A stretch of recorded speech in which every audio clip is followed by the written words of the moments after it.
So you'll be absolutely. I assume it's a game you can play through multiple times, make different choices, see how the 100%. story branches out each time. Absolutely, there's hours of different variations. So this, just to set this up, this scene, the apes are coming down into the valley. They're starving. They're on the point of starvation, and they come across a human encampment. And it basically, the father of the clan leader is saying, no, don't confront the human beings. It will only bring about our destruction.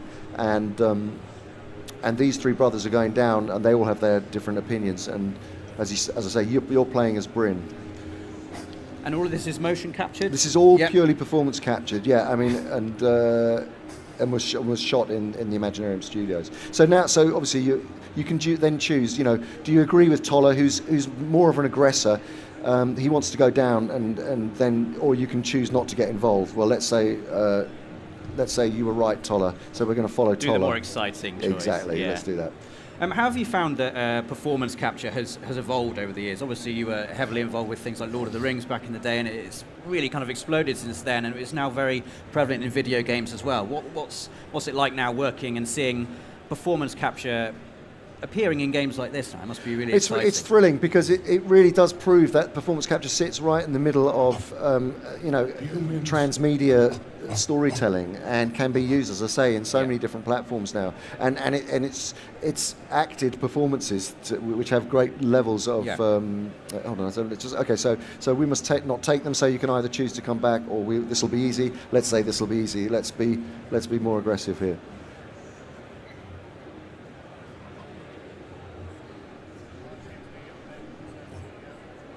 And did you direct the performance capture for this game? No. We're the producers. So the Imaginarium Studios, the Imaginarium rather, produced it, and the Imaginarium Studios carried out the performance capture, and the Imaginati are the publishers, and the director came along with them. Right. So we'll bully Juno and tell him to shut up, because we want to get down there. And it's quite telling that you call it a performance capture as well, not just motion capture, because I guess you've got the whole face is being captured now, rather than just the body as well. Exactly. So let's reassure him. Juno, trust me. Come on. Let's get down there.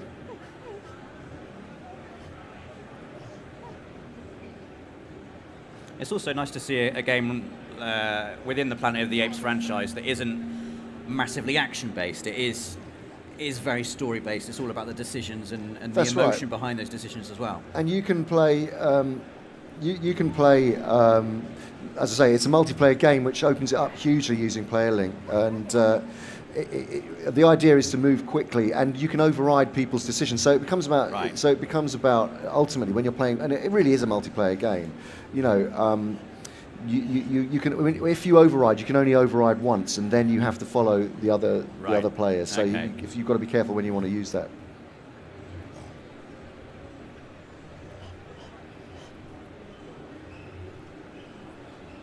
Let's deal with the humans. We're doing a very aggressive. We're going straight for it. Yeah. But the thing is, it is about survival ultimately. This game, and there is jeopardy in there for all the characters. And is there like a game over state, for instance? Can you make the wrong decision and then have your characters die, or will the story accommodate those kind of decisions? The story does accommodate them. Okay, we're going in. I mean, it is a very moody kind of, immersive game, which kind of does require an environment that's going to support that. So this is perhaps the best one for this, but it really is. It's about tension building as well. Yeah. It really does get quite tense as you're going through it. And as I say, you can actually play this completely from the perspective of human beings. So you could be playing as the humans in this scene. Absolutely. Right. And when you've got 4 players playing together, you said you could override decisions. Do you all have to agree on a certain course of action before the story can move forward?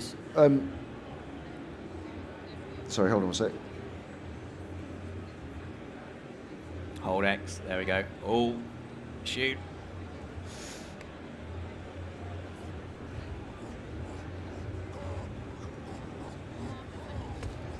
Wow. Do we want to stop? No, we don't. We don't want to stop.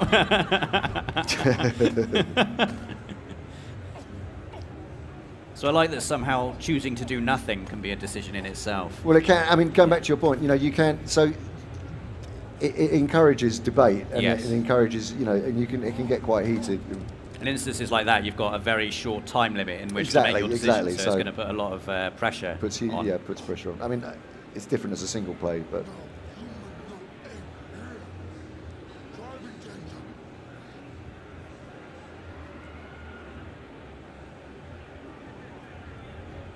Okay, so let's accuse Toller. Let's see what's going on here.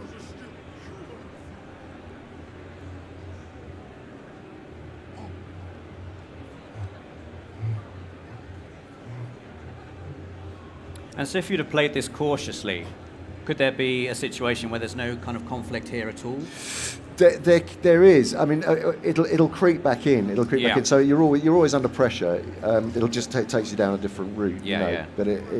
But there. Yeah. I mean, the jeopardy comes with the disagreement within the group. Sure.